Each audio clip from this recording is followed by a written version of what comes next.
Okay. Yeah. All right, Jill, take it away. All right. Well, like I say, I like to be a bit of a human guinea pig on these things. So I will say that I probably had about 40K on Celsius, and after Terra Luna, I really didn't feel comfortable. So I'd done the 101 course in Agnes Waters to get all my stuff onto the ledger, so I knew how to do that. So most of it is actually sitting on my ledger. So you'd be pleased to know. That's such good news, Jill. And if you could give us a Google review, or someone could give us a Google review saying, I'm so grateful for Bitcoin 101 and learning to do that. But no one wants to do that personal. I don't expect anyone to. Yeah. So I'd left about $1,000 on there for a number of reasons. I hate to say that I wanted to trust CeFi, but the thing is that a lot of what we're doing, and I think this comes back to the problems that we've got in our community, is that people want to have the structure of a bank. They don't want to have the complications of popping it on a ledger and then doing the numbers and checking this, and the fear, that adrenaline rush as you send your numbers to another thing and you go, oh, is this money? You want to have that probably false sense of the security, but you want to have a bank that's a digital bank that does the digital things in a way that you've been experiencing with a traditional bank. I think it comes back to, it's not laziness, it's tradition. It's a case of that our brains, and you probably, Electra, you'll be dealing with this with your clients all the time. We're busy in doing what we know how to do, and it's not that we're being lazy with our money, but we can't afford the time and also that knowledge component to be able to be constantly moving it from one wallet to the next wallet and making sure we haven't lost it on the way. So I left that $1,000 in there in a variety of tokens, not Bitcoin, not Ethereum. It was with Avalanche and Polkadot and a range of little bits and pieces. And I would like to think that Alex Mashinsky will not go bankrupt. It's just a liquidity at the moment. It's an insolvency issue, or at least it's stop for the run on the bank issue, because I think that is another learning component. If we're looking at our students, what does a run on the banks mean? And at the moment, with the regulatory space, we won't see in Australia runs on banks because of the way that we are tightly regulated. But then that comes with it other issues. But essentially, there was a run on the Celsius Bank, and I might not see that $1,000 again. And if I hadn't, I know a very good friend of mine whose money is all tied up in there. But if I hadn't had that gut feeling to actually say, no, I want it on this ledger, and have done the class as well, of course. But if I hadn't taken those steps, then I would be sitting thinking, gosh, I hope it's okay, because that's a lot of money. That is a lot of money. It is a lot of money. Yeah. Well, and also, what about people's introduction to that, into the space, and that's what they have, right? So it's like, oh, well, this doesn't work. Doesn't work. Bitcoin doesn't work. Yeah. It's crazy. And essentially the marketing, because that's the other thing, is Celsius is marketing, and they're not the only ones. These marketing machines will sell it to us, and I'm educated, and I'm very aware of what's happening in the space, but at the same time I'm really busy and I want to hodl. So if they say, look, hodl with us and we'll give you the interest, for a while I was, and I even took out their loan. So I would have had my money with them probably for 4 months. Wow. Yeah. From Feb to I took it out the week that Terra Luna hit. Yeah. There you go. Yeah, I did something similar. I'm probably like you, Jill. I just like to play around with different technologies. But so BlockFi did. So Celsius I signed up about a year ago. And put in some ETH and kind of forgot about it. And then it was only I would say probably about 3 weeks ago, when sort of looking at proof of stake and reading about all the issues with it, I'm like, oh yeah, I think I've got some Ethereum on there. I better get that off and just move it into BTC. So I was like, oh geez, I did the right thing. Thank God I kind of did that. Sorry, was that with Celsius? With Celsius, yeah. But it wasn't as significant as yours, but I actually did the loan thing as well with like, I don't know, like $100 or something, just to see like how it worked and how like, it worked. Yeah, because so you sort of learn by that. So what was amazing about that, you probably the same as me. So I took out, I think it was 1,000 USD.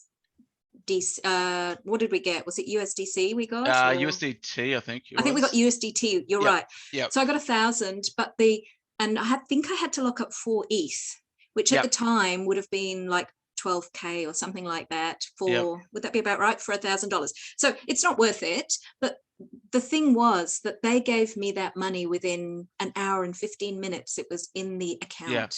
Yeah. The speed of that loan like cycle. That. Yeah, it's huge. Was incredible. Yeah. And so yeah, I paid that back probably within 3 weeks, because I needed to understand the process in my head and then sit with it and go, oh, is this what this means? And then I went, no, you can have your money back. I know what I'm doing now. Yeah. I kind of did the same thing. I just played about like, oh, cool. Yeah, that's interesting. But you're right. It's CeFi completely. So it's like, it's not the answer. There was through Shapeshift, Eric Voorhees. Yeah. He actually built out, I think him or somebody he's working with built out a decentralized version of that. So basically being able to loan, like not lock up. So you're not giving your keys over to somebody, but you're, I think like through some sort of multi-sig process, specifically on Ethereum, I think it was, locking up X amount to get USDT and then sort of paying that loan back. So no middleman. So I think that's the big issue. Like even BlockFi, it's the same model, right? I wouldn't trust it. I think it's the opposite of what we should be doing, really. But it's all learning as well. And I think there's going to be a fair few of these along the way. Like Abra does the same. Abra's another one. Abra is, and I looked at Abra. Abra was one that I considered instead of Celsius. Now the interesting thing with Abra, and it's the same with Celsius, I'll just go back to Celsius in a minute, but Abra has been promoted heavily by, I don't know whether you know Tony Robbins. Have you heard of Tony? Yeah. So I'm a member of, they've got like a platinum group, and anyway, I'm a member of their Plat group on a crypto Plat group. So Tony Robbins has heavily, last year and the year before, he was heavily promoting the guys at Abra. Now, he obviously is a different kind of celebrity, but sorry Electro. He's a different kind of celebrity, but again, we're getting celebrities in our space, and this comes back to us as well. We're not celebrities, but again, the way that people promote these institutions or these new opportunities, and they don't do it because they're being devious or anything. They're doing it because they're going and believing in this new way. But the new way is so, we're not really sure what this new way is yet. And even Paul Barron, I could go back to, and you probably have seen them, the number of times that he said, oh, Alex is a good guy. Yeah, I've got my money on Celsius. And then yesterday he came out and said, yeah, I closed my deals and so on with Celsius last week. And I thought, well, did you have inside knowledge? Because Alex is a good guy and has been on your show. So again, we know that the markets are manipulated. And the reason I think, I'm sorry, I'm sort of taking over the first bit of this meeting. No, that's great. From a fin, if we're looking at pure fin literacy, I think we have to be aware, and I'd be really interested, Gordon, Electra, tell me if I'm wrong on this, but we have to be aware that in providing this message, whilst we can be very cut and dry about what is this and what is this and how to do, but we have to, I think, be very upfront at the fact that was it seismic shift, and actually there's a lot of things that can break, not because people are deceptive and devious, it's because actually we're treading into very new ground. Does somebody want to comment? And people, and they're still the same actors, they're still agents, the promoters of the old sort of financial scheme are playing in crypto. Yes. And they need to be recognized and identified, I think. And people need to understand this is not in the spirit of crypto, DeFi, Web3, 5. This is the old sort of way of thinking about money. The old way of making money out of money. The middleman is at play here. Yes. Yeah, I think that just needs to be identified, not necessarily criticized. I mean, we shouldn't be rejecting people, but even educating those middlemen to find, just using the term loosely, to find new ways to participate and gain value in a new way of doing things.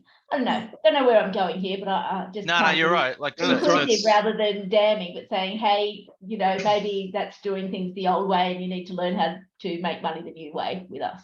Yeah, that's right. Safety I think and security are always important. What's that, Karen?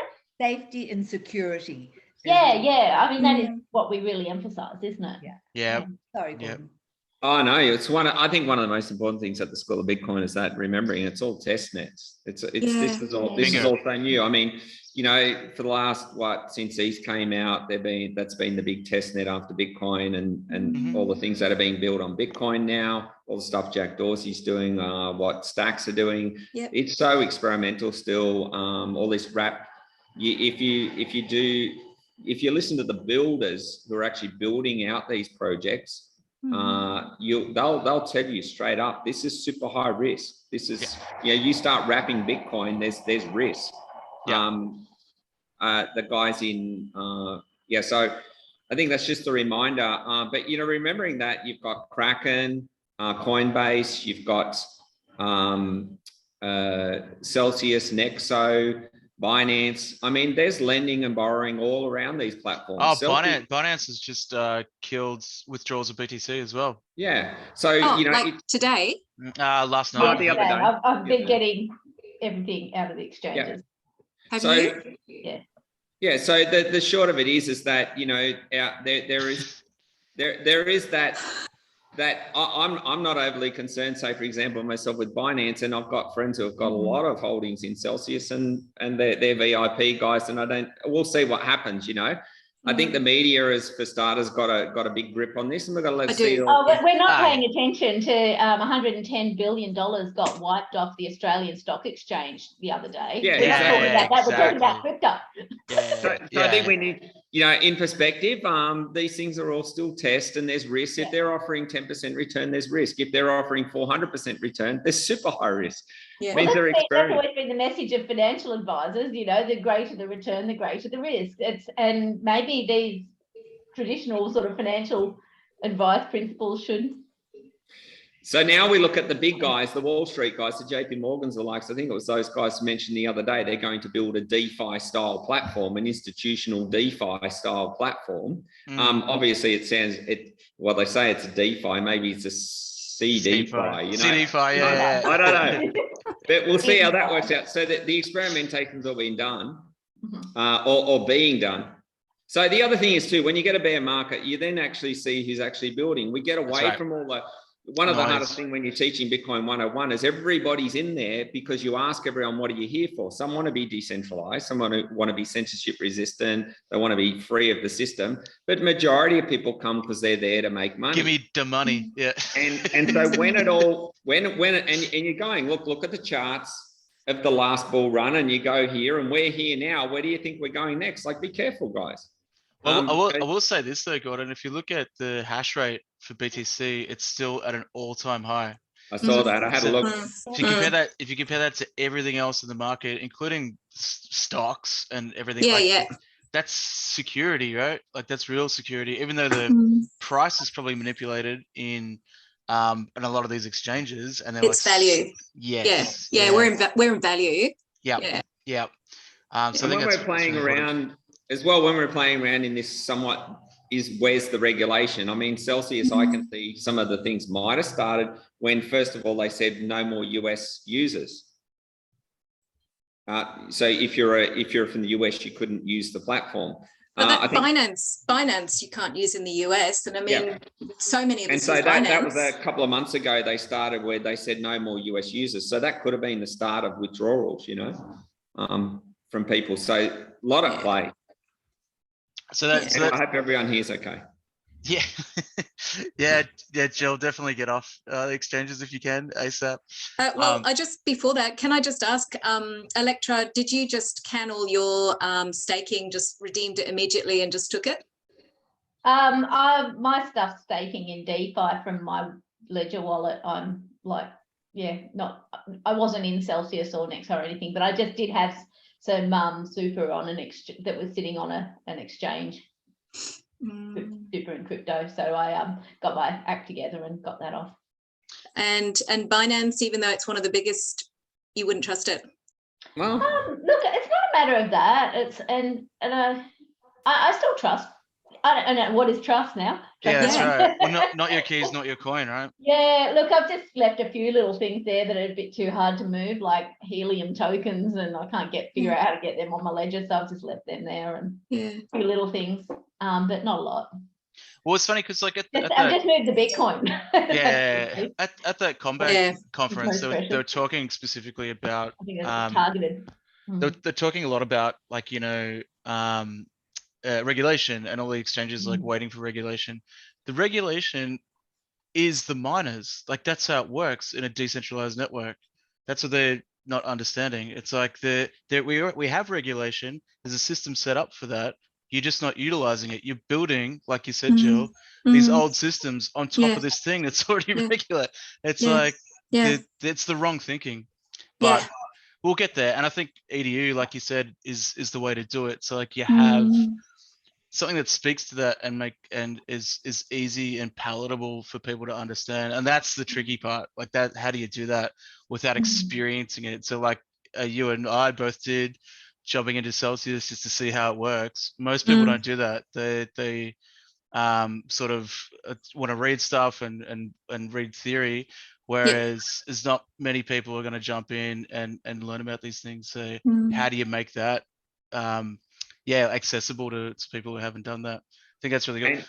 And something else I think too, just in the DeFi space, I was listening to something about Celsius this morning and about the Lido platform.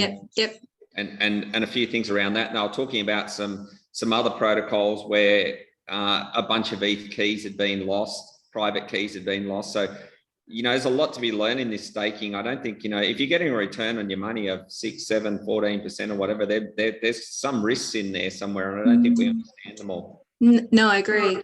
We just trust the system and go, yeah, that's fine. That's a DeFi. We'll just whack it in there. Doesn't mean to say it's safe. That's right. 100%.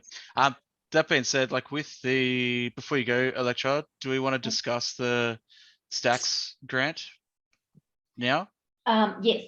Yeah. So we did get it. So we got. Congrats, Kieran. Well, that's big milestone. It's huge, but it's literally halved overnight. I was so excited, then woke up like, hang on, what? But I mean, that's like across the board, right? So the Stacks tokens have been, it's a bloodbath for them. But I was thinking, instead of doing the bounties, because I was thinking we might have a bit of a leadway before the bear market, and I reckon it's probably going to go lower. I reckon we may even hit sort of 13k USD for BTC, and then everything else will sort of fall by the wayside beside that, I think. But instead of us sort of like going, let's sell the Stacks tokens and do stuff with it, because I think that'd be a bit of a slap in the face to them when it's already like a bear market, you know what I mean? So I was thinking, why don't we like stack the whole lot and create our pool now, so we start building that out in this bear market. So it's a long process. So it's probably 2 years out from the halving to the next bull market, but it gives us time to build on that and then create the ecosystem we were sort of talking about, and still generating the rewards in BTC for the learners. But I think the sooner we kind of do that, maybe the better. But I don't know. I'd open the floor. What do you guys think? So me personally, I believe that you when you're building, this is the build time now. You can't give away your tokens. You've got to accumulate more. I never thought we would give them away, and I trust your idea on this, Kieran. So, what do you reckon, Karin? I think what you're saying is the best way to go now. Sounds There's right. so much uncertainty. Taking any drastic steps at the moment is not a wise thing to do. Yeah, I agree with you. I also had another thought, and it can I just put it out there? And it might be one that you go, oh, I don't know how that would work, but it just came to me, and I didn't know whether, when we're building, like, one thing that you've been very sort of, and I think we've all been very keen to do, is to allow the learners, or to allow their community to put their materials or their resources or their wisdom onto the platform, right? Mm-hmm. And I wondered whether, I don't know whether you've come across something called Teacher Pay Teacher, or Boom Learning, or Etsy, or one of those marketplaces. Yeah. So, well, the reason I say Teacher Pay Teacher is that kind of platform allows for people to create resources that they know are very targeted for classroom, for like grade 3 or grade 7 or literature, and they put the meta tag against it, and then they upload their resources into that platform, and they're very, very cheap. Like, you know, teachers will be using them, they'll think that's a great idea, and they'll upload them, and then they'll sell them to the community for maybe $3. So it's not so much the money that's attached to them, but they do attach a little bit of value. But it's more that they then feel that those resources that matter to them could be distributed. And I just, going back to thinking about how we enable people to contribute, I wondered whether or not that sort of model, and I'm thinking about a model would be, I mean, obviously we would create curriculum, we would create the basis, but is there a way when we're building it for people to actually upload their own into, for example, say, for example, Karin writes something for the bit entry program, and she's using it maybe with some students, and she thinks, yeah, that would be great to put into the marketplace in the bit entry community section. And she goes, oh, look, I'm happy if I get $2 when people download it. And we take then, the platform takes a small fee. I don't know whether it's 10% for running costs, but then Karin actually is able to generate that money from, you know, somebody's in Texas has brought her little bit in the bit entry program because they really liked what she was saying and how she did that. So do you get what I'm sort of saying with regards to a model? 100%. Why don't we do it using Lightning specifically? I mean, actually, that's probably barrier to entry for people, but that's kind of comes back full circle to where we essentially started. A marketplace model. Yeah. Well, I was thinking, like, initially we were looking at doing something like that, like in the early days of us chatting, using Lightning Network specifically to pay people for the content they've created, which we can do. And there's like stuff built out for that already, but it's the barrier of entry to actually using BTC and the Lightning Network that people, you know what I mean? So maybe that's maybe just legacy finance or something is the way to do that. I don't know.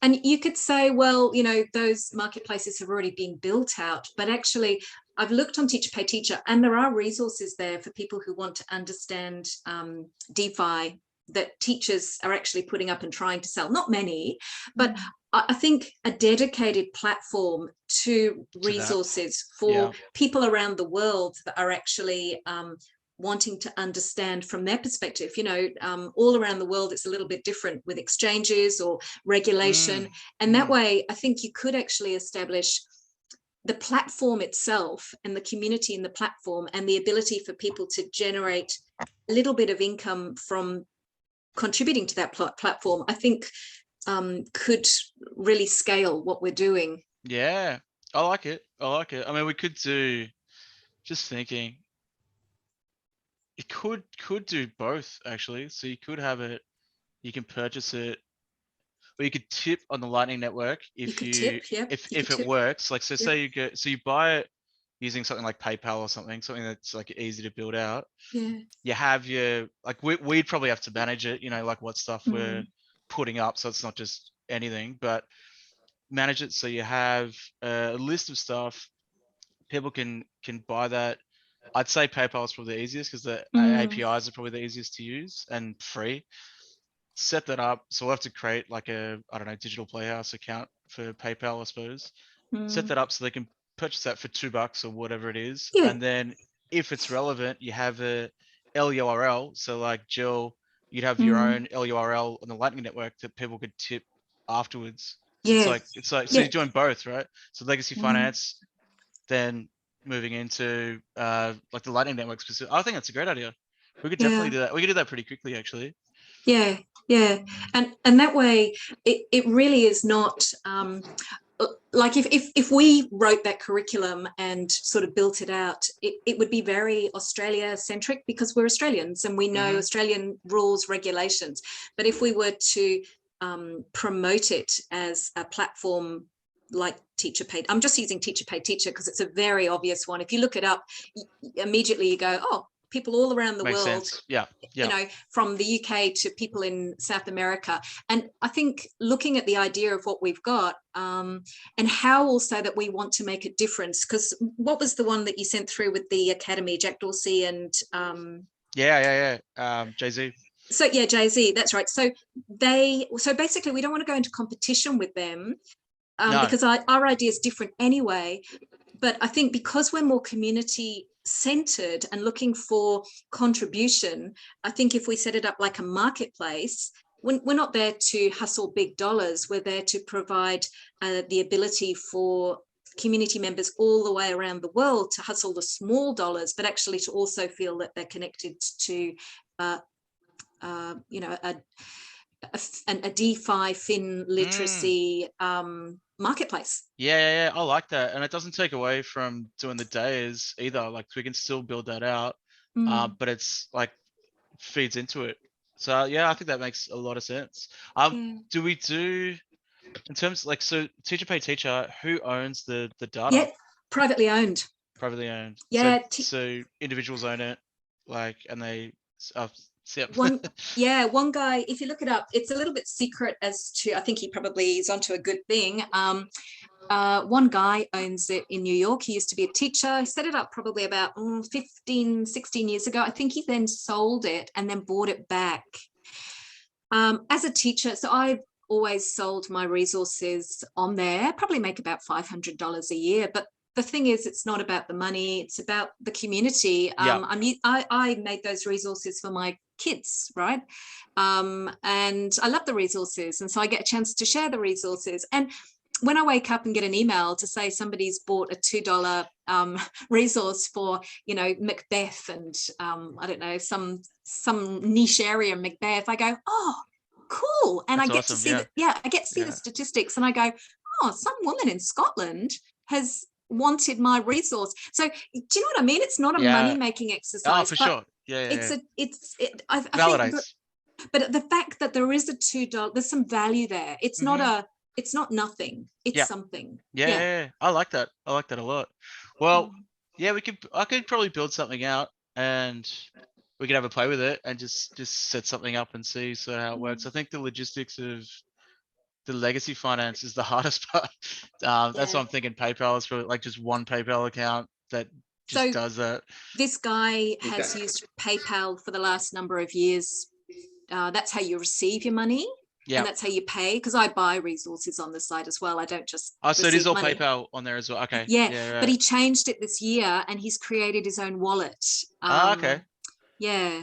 So I only just switched over to that, and I haven't actually done any buying or selling through it. Anyway, I don't know whether Karin, maybe you know Teacher Pay Teacher. Have you heard of them? No, this is all new to me, and I'm really interested in what you're saying, Jill. Oh, thank you. Yeah. So Gordon, I don't know whether you know Teacher Pay Teacher. If you just put it in, Teacher Pay Teacher, and you will find that there are crypto resources on there as well. Not many. You might find one from me, actually. Awesome. Good. But again, I test things, right? So I test to see who buys what. Nobody has bought my crypto resource, but is that the one? Yeah. Cool. Absolutely. And you know, there's so when much. you say he created his own wallet, he's got his own fiat wallet, you mean? Yeah. Looks like it. Yeah, interesting. Yeah, great.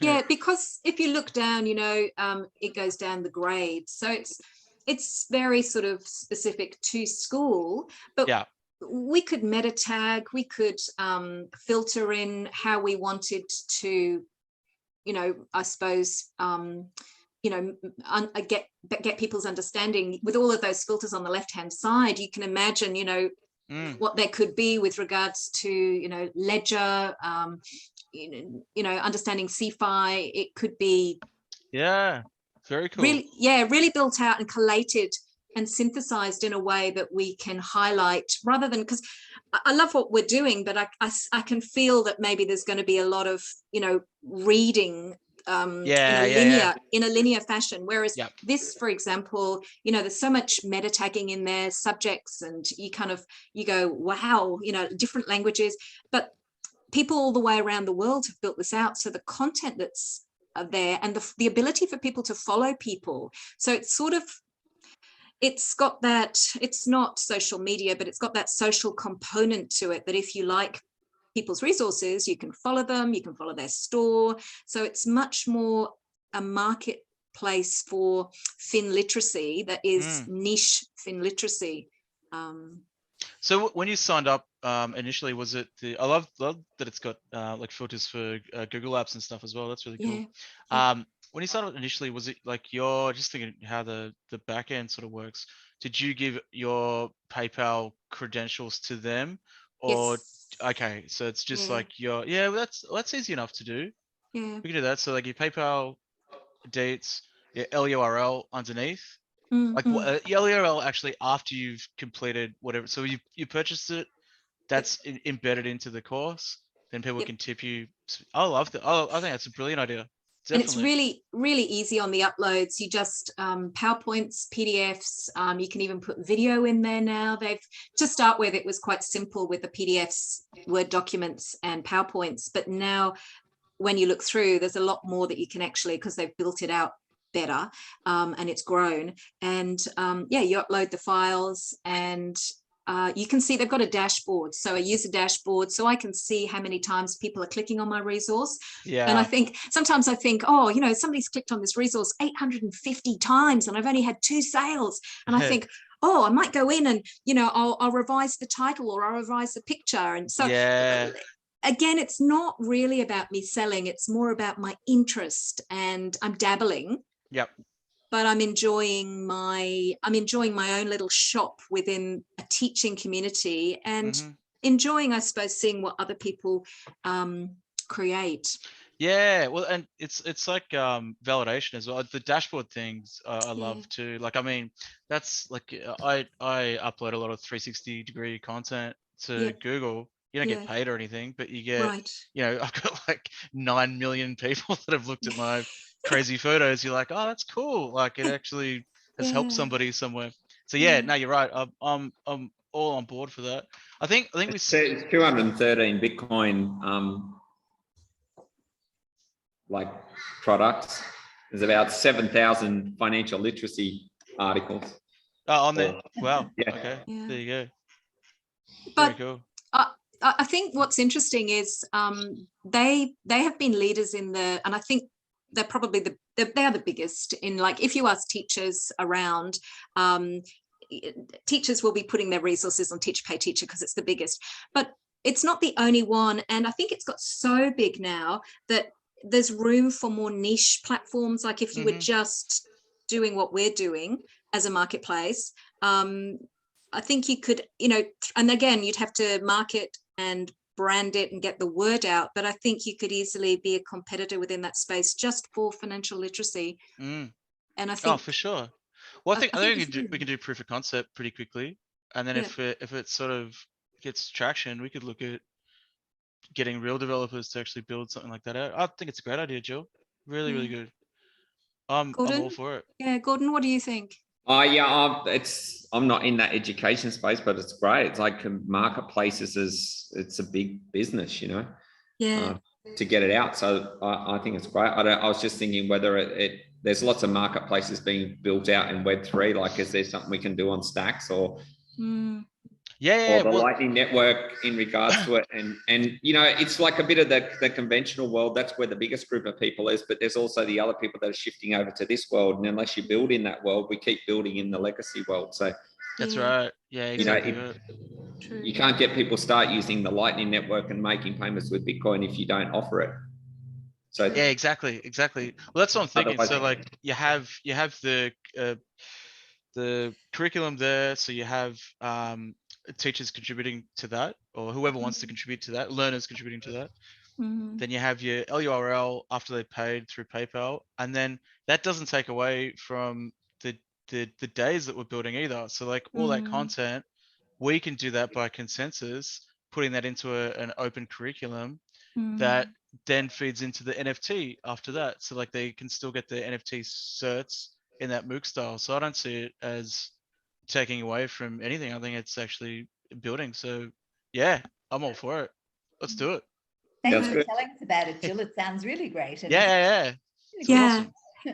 Go in today, Karin, and just have a play with what comes up, because some people have got so creative with their ideas. It's great. So some of these projects, they're sharing them openly like that. Yeah, they are sharing them openly. They're enjoying putting that little bit of price to put value on their work. Yeah. Terrific. And they're looking at if you've got a project like that as to how you're going to fund, and we can spin up like obviously in your Gitcoins and different places of getting a project and then contribute to this project. So donate to this project to get it built out. We've got the foundation there. So all monies that come in from anybody can be tax deductible. And that can just be a fund. It's like looking at each little project. And if you've got a project and you want to get it funded, we can use the foundation to get the kickoff until you get to a stage of like, we've got enough money to start. And then you can look at a fundraising, like a capital raising. And it might just start off by a bunch of teachers, say, for example, who want to contribute to your idea, you know? Yep. Like you got, so that was something I was thinking about like say, the School of Bitcoin, we've got the Stacks grant there. It's like having some addresses set up with particular projects to get some funding coming in from donations. Yeah, for sure. Later today, I got a little bit off track there, but later today, I'm going to do up a thing about the different projects we've got going and the how to donate here, so that we can, get that bit of a user experience, a person who wants to contribute, to actually go, look, I like the sound of that. I like the sound of what you guys are doing. I don't want to put money in the Bitcoin vault, but I want to put it into building the School of Bitcoin, or I want to put it into Jill's game building project, or I want to put it into the teacher platform. But so I'm hoping to get that done today and share that around, and put that up as a suggestion on how we can raise capital. So we do a different URL for this, maybe. So do we come up with a new? Maybe it's just double handling stuff, really, isn't it? We've already got like a name and stuff out there for it. Yeah, I like it though. I reckon we can build something out. And School of Bitcoin marketplace. Nice. Yeah. So I could do marketplace at School of Bitcoin. Yeah. I like that, Gordon. Yeah. Like as in a part of it. Yeah, I like that, because that's what it is. People like that. Yeah. No, agreed. That's really cool. Really cool. All right. Well, so yeah, for the stacks, then I guess we'll stack it and let it sit there. I need to set you up, Gordon, at some stage. You want to lecture with the wallet as well, so you can maintain it. I think I've put all the seed phrase in. Where did I put it? So I created an account for us. I'll figure it out and share it with you guys. But yeah, that makes a lot of sense then. Yeah, when I spin up this document about the donations to just about whether we'll need a couple of stacks addresses. Yep. The main one where the stacking pool is, but then if donations are coming in, whether we have another address or whether it can go straight into the stacking pool. So I'll send you. We should put the stacks address, so a link to the block explorer on the Digital Playhouse website, and probably even School of Bitcoin. Just so it's transparent. So everyone can see that it's like stacked and whatever. Absolutely. Yep. And for donations, it might be better to have a second address. Yeah. Okay. Yeah. Probably a good idea. I was going to go through the Web 5 stuff, but I thought we might wait for Jacques because he was quite excited about that. So maybe we'll go through it next week, because it's pretty dense as well. Like I was going through it, I'm like, oh, this is cool. The big piece, the one big takeaway that I've been thinking about for a while since Microsoft announced it was the decentralized IDs. So like a number of years ago, they announced they're using the BTC blockchain to create DIDs, which is basically kind of like how Keybase does ID, similar to that, but specifically without identifying the end person, which is really interesting way of doing it. So I think that's what they're talking about with the Web 5 stuff, and that seems like the main piece of it. So I reckon that'll be quite interesting and probably have a lot of repercussions for stuff that we want to build in the future. I reckon it's going to be pretty cool. I don't know why they chose Web 5 though. It's just such an arbitrary number. It'll go Web 3. We'll just jump 4 and go straight to 5. Okay. I think Electra solved it. It was Web 2 plus Web 3 equals Web 5. Okay. Okay. So silly. But yeah, I think we'll wait for Jacques to go through that with us as well. And yeah, love that idea. And then yeah, Karin, you had some stuff you were writing up. Did you want to go through anything? Yeah, well, I was wondering, I couldn't see student voice on the website anymore. Oh, really?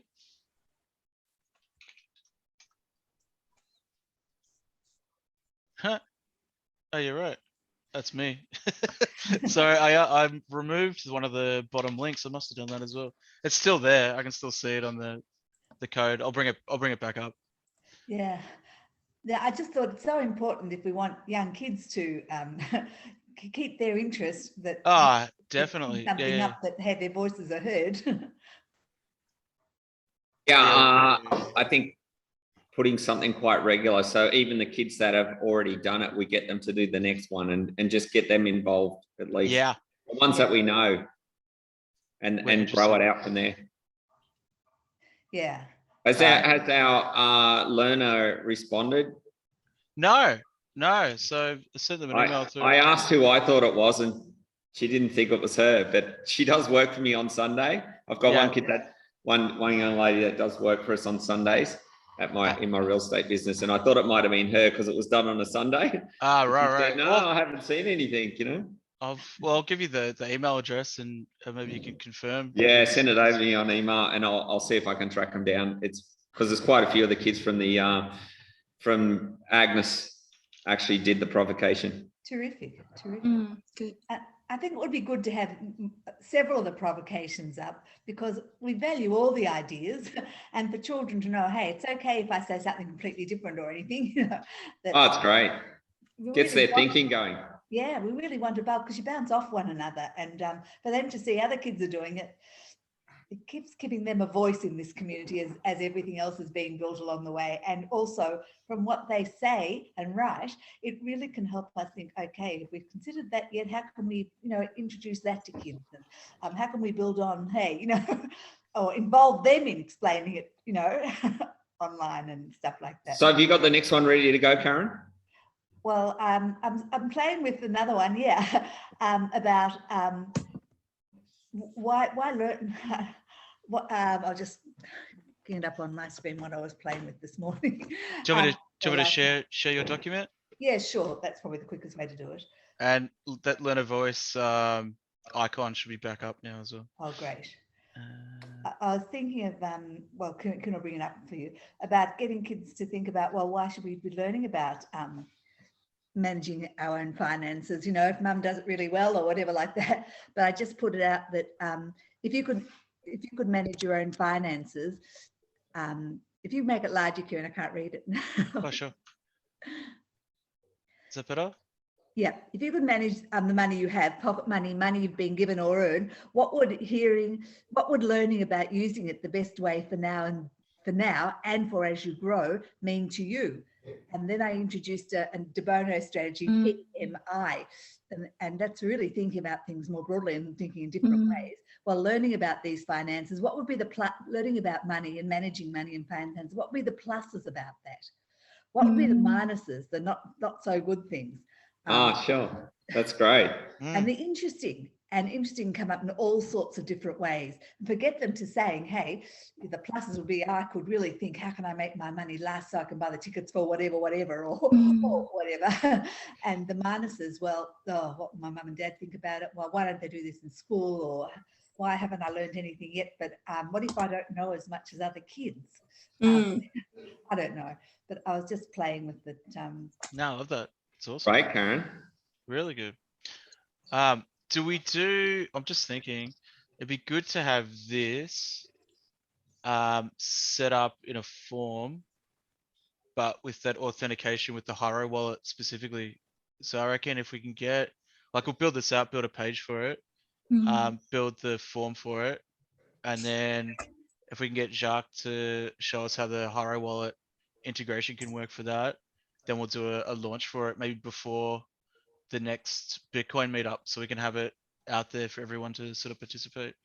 I reckon that'd be really cool. Yeah, I'm just thinking about if we take this as a, like, everything we do, if we can scale it. So I'm just thinking what the provocation and the way that we could scale it means if we went to, say, a marketplace idea as well, as to maybe how we funnel what Karin's provocation offers maybe into a filter for further resources, you know, like Gordon was saying before, if we've got that on the site, but actually we could filter or meta tag it through to something within the site that maybe connects to like maybe critical thinking about, you know, filters, for example, that go critical thinking about or brainstorming discussions with kids for financial literacy, and then people around the world sort of pick up on that prompt that Karin's given them and go, oh, we do that actually.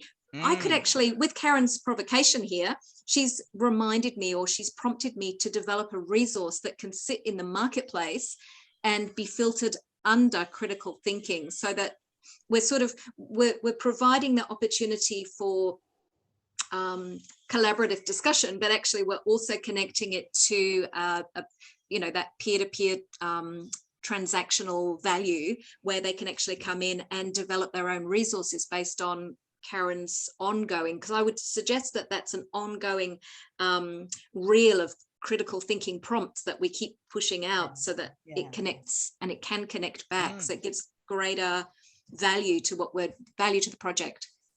And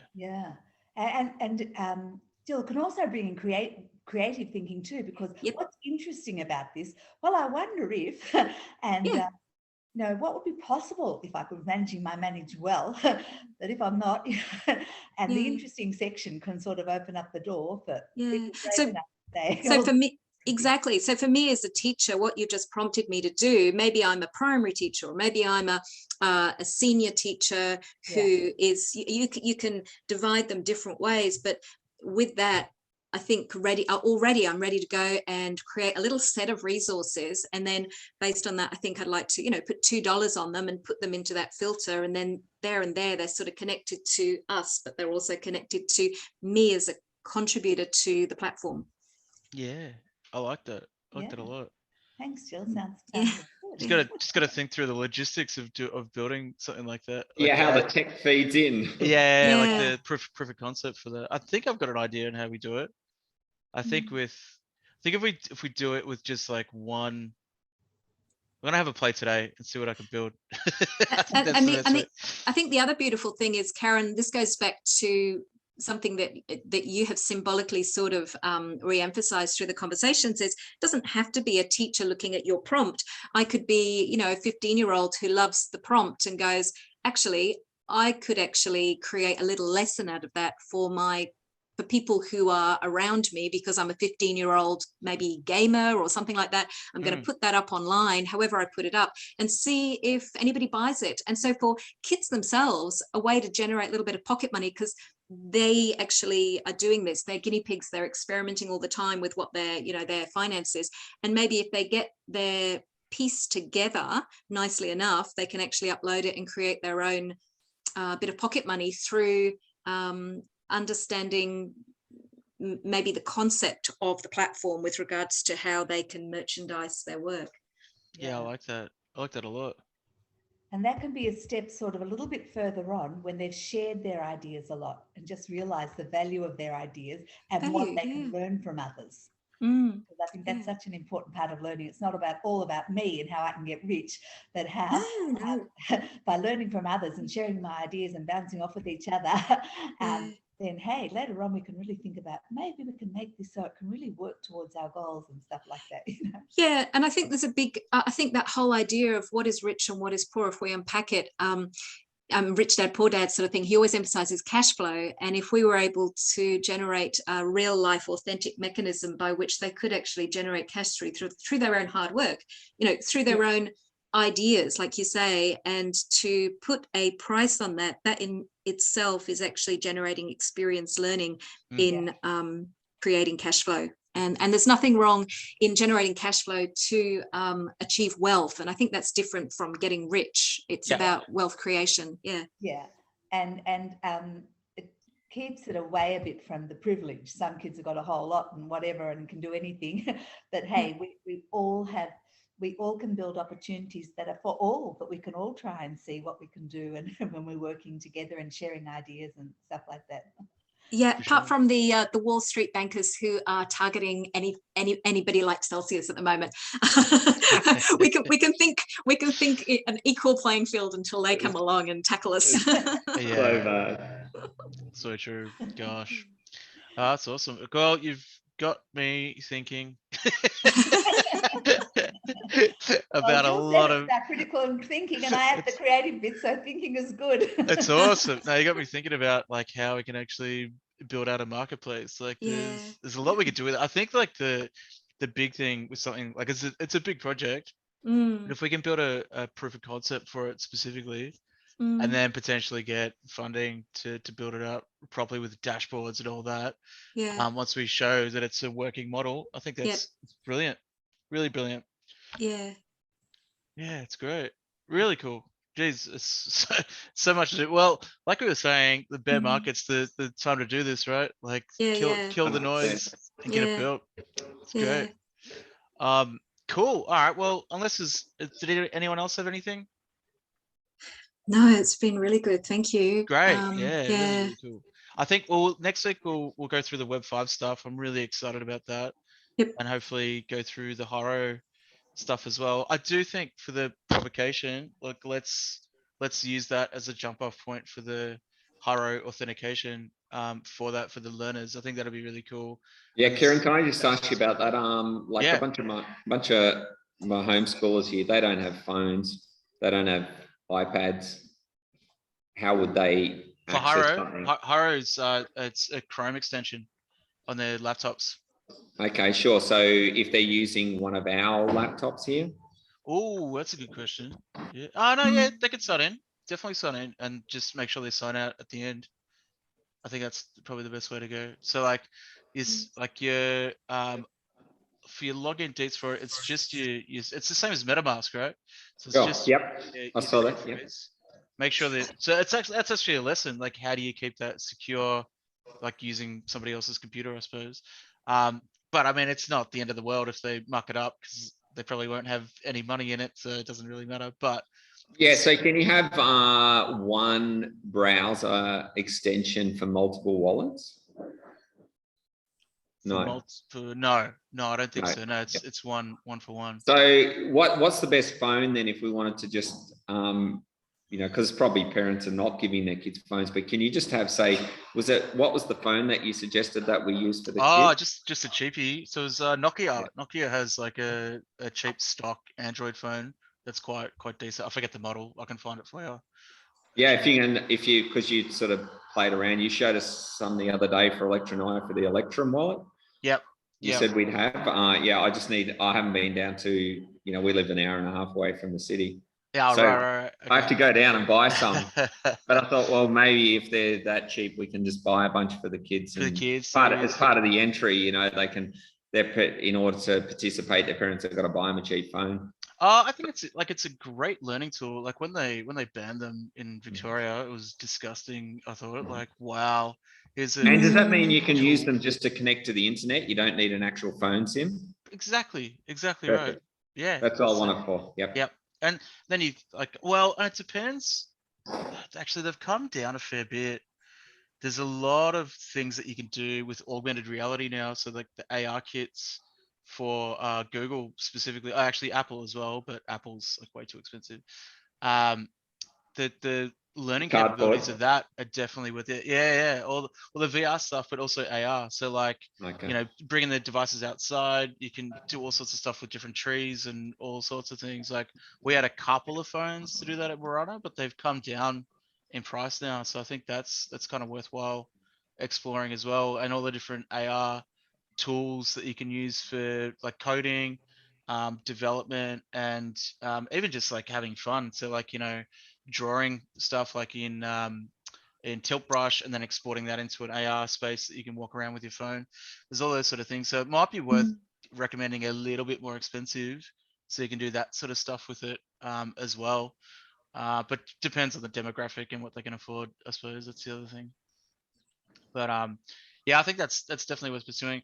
I think in terms of like the authentication though, for if they're using your laptops, there's definitely a way to do that and do it safely with them signing in, signing out. So I wouldn't stress about that.